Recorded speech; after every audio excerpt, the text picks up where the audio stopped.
খুব সহজে দুর্বল হয়ে পড়ছি? যদি বা দুর্বল হয়ে পড়ি, কেন দুর্বল হচ্ছি? হঠাৎ করে দুর্বল হয়ে যাচ্ছি, দুর্বলটা কেন হয়? জানেন কি, আপনি যেটা খাচ্ছেন সেটার জিআই কত? জিআইটা আবার কি? জিআইটা কি? জিআই এর ফুল ফর্ম হচ্ছে কি গ্লাইসেমিক ইন্ডেক্স। গ্লাইসেমিক ইন্ডেক্সটা কি না, আমরা যে সকল খাদ্যগুলো খাই তার শর্করা মাত্রা কতটা হবে, কতটা পরিমাণে শর্করা মাত্রা হবে, সেটাই হচ্ছে কি জিআই। এতে জিআই এর পরিমাণ আছে 52% জিআই আছে। এবং আপনি বাইরের যেসব চালগুলো খাচ্ছেন, সাদা রাইস বলেন যা বলেন, যে বাইরের যেসব রাইসগুলো খাচ্ছেন সেগুলো 70% বা 77%-এর উপরে হচ্ছে কি জিআই থেকে যাচ্ছে।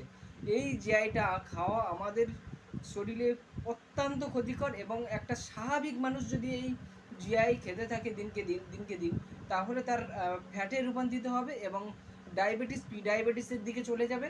সুতরাং ফ্রেন্ড, যত সম্ভব হয় আপনি এই চালটা খান, এবং এই চালটা কিন্তু আপনার টোটাল পড়বে 700। চালটা থাকছে 4.5 কেজি চাল।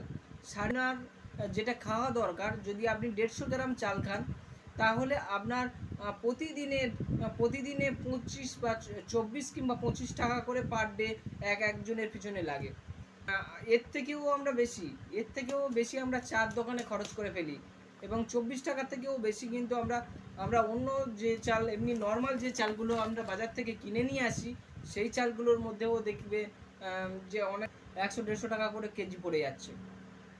যে চালগুলো আমরা বাজার থেকে কিনে আনি সেই চালগুলো প্রায় ওরকম 100 টাকা কেজির উপরে পড়ে যাচ্ছে, কিংবা খুব নর্মাল হলে 50 টাকা। খুব নর্মাল চাল যেটা নিতে যাবেন বাজারে, সেটা হচ্ছে কি 50 টাকা। যদি 50 টাকা হয়, এই চালটার দাম আর কত বেশি?